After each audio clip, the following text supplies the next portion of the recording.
to our plenary session now. It's a great pleasure to introduce Libby to you. Libby is a professor in the Fenner School of Environment and Society at the ANU and has also an appointment at the National Museum of Australia, as well as adjunct appointments in universities elsewhere in the world. She's a real friend to ecology and particularly to desert science. She has a strong interest in the relationship between environment and human reactions to those places. So she's really a major figure in the developing field of environmental history. Libby's work can perhaps best be seen in the book she wrote a couple of years ago called How a Continent Created a Nation, which is a study of the interaction between our culture and the physical and ecological realities of the place we live in. It's a very fine book. More recently, she's published or co-edited with Chris Dickman and Mandy Martin a book called Desert Channels, The Impulse to Conserve, about the Channel Country of Western Queensland. And maybe there's some self-interest in saying this, but she and I and Mike Smith, the archaeologist from Canberra, are just about to have released a special issue of the Historical Records of Australian Science on the development of desert science, the rigorous scientific knowledge of our country. So today she's going to give you the benefit of her thinking from her perspective, thinking like a desert. Welcome, Libby.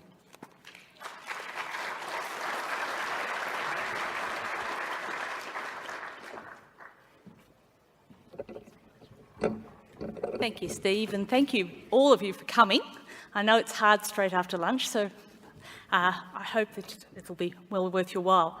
I deeply appreciate this invitation to offer a conference of ecologists some reflections from my work as a historian of ideas. I've spent much of this year working, as Steve mentioned. I have to work out how to do this first. No.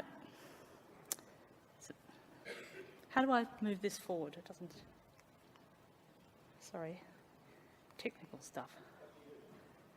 I think the battery may be flat. Maybe I have to point it the other way. There we are. It's all right. Got it. Point the other way. Sorry. This is the cover of our special issue of Historical Records of Australian Science on desert science. It's not all ecology, but ecological thinking and desert science have been fellow travellers all the way. I've learnt a lot from reading and talking to ecologists about how to understand deserts. And in our precise historical moment, it's useful to reflect on our understanding of deserts here in Australia and how Australia's deserts are similar and different from those in other parts of the world. So my conversation today will be going between the Australian story and some global stories that I've come across.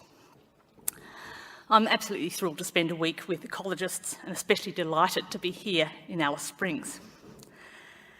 Throughout most of the 20th century, ecologists have offered important frameworks for desert ecosystems. So some might even say ecology is the expert voice here. But in practice, different cultural and theoretical contexts are given different slants to the ecologies of the arid zone. So we can start talking about more than one sort of ecology here. Sometimes it's ecology for agriculture and pastoralism, sometimes for communities and livelihoods. Ecologists themselves favour stories for conservation, ecological restoration, and for theoretical developments in evolutionary biology, or even earth sciences more broadly. But sometimes you have to do more than one of those in order to get your funding. So I'm very interested in the conversations between. So I'll bring some of these stories together, and I want to look at how those stories reflect on the social and cultural life in Australia and the world. Australian ecological stories can unsettle the universals of international ecological science and ideas about the environment. Our present global is unconsciously rich in North American and European stories, the Transatlantic Gaze, I like to call it. The assumptions that if it applies to North America and in Europe, places where there's the most data, it must be global. Such an assumption can have negative implications for places where conditions are different. Take, for example, the idea of 4 seasons. There are a lot more than 4 in most of Aboriginal Australia. Even the idea that the seasons will return on an annual cycle doesn't always apply, as Chris Dickman explained so well this morning. Yet it's the concept of annual harvests that underpin the annual cycles of banks and world financial markets. You have to pay your taxes and your mortgages every year, but if you're a farmer in this country, you may go without a harvest for several years in a row, and perhaps, in some years, have more than one harvest. The aseasonal, variable and uncertain conditions are not accommodated by markets invented in places where there are reliable annual seasons based on the cycles of the sun. This was one of the themes we explored ecologically in a book I did in 2009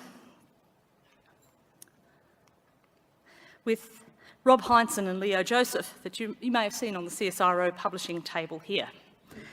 We started with the ecological conditions and then looked at the adaptations of birds, rather than studying the seasonality that is taken for granted in the way markets work.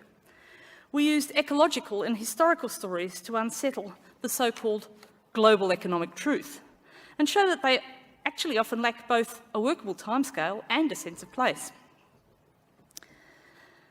So I guess I'm saying that ecology is a meta-science. It's a science that embraces other sciences and frames other sciences.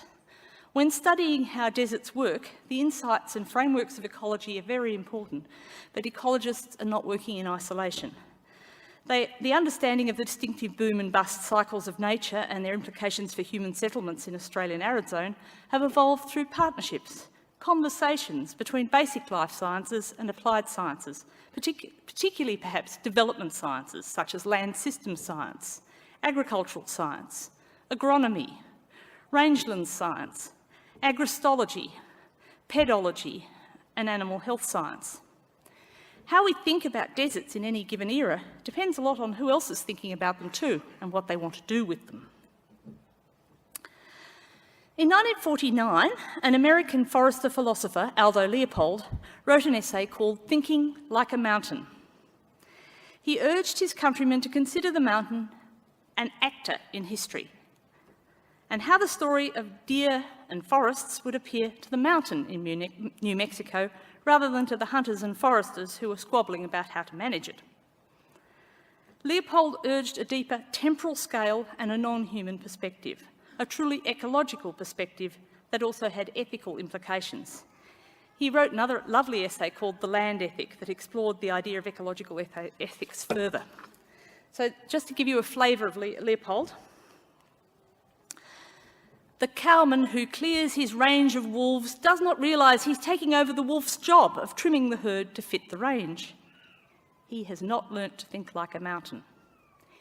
Hence, we have dust bowls and rivers washing the future into the sea. The essay was published posthumously. Aldo Leopold himself actually died fighting a fire in 1949. But his son, Starker Leopold, was very influential in wildlife management all over the world, and he came to Australia and advised CSIRO on this subject in the 1960s.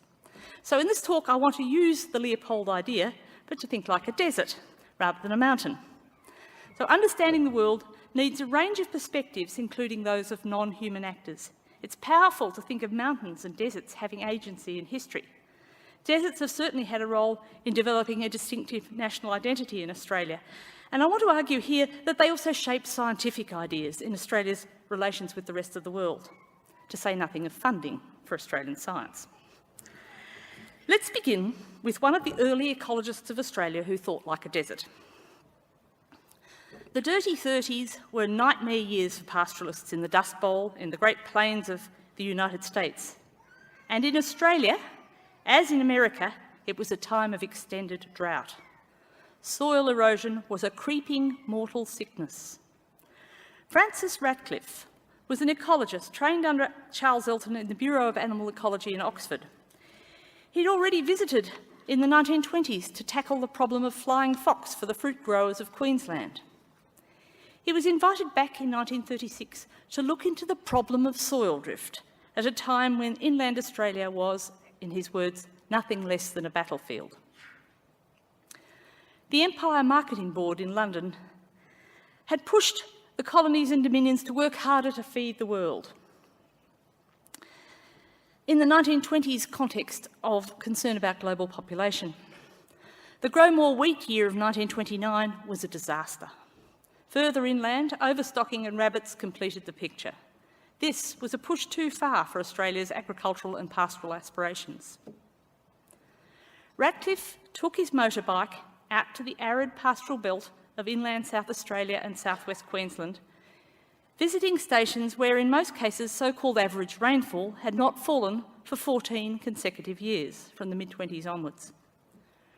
Radcliffe travelled alone, listening, observing and asking questions, visiting deserted homesteads where drift sand piled to the top of the windows, where stockyards and even riverbeds were buried. We breathed sand, drank sand and ate sand, and when we blinked, our eyeballs grated.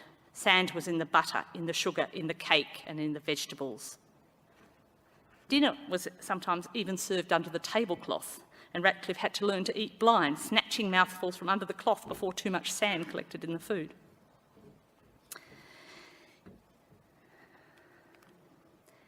In his final report to CSIRO in 1936, which was later adapted to the popular book Flying Fox and Drifting Sand, Radcliffe argued that Australian inland settlement itself needed to be reconsidered.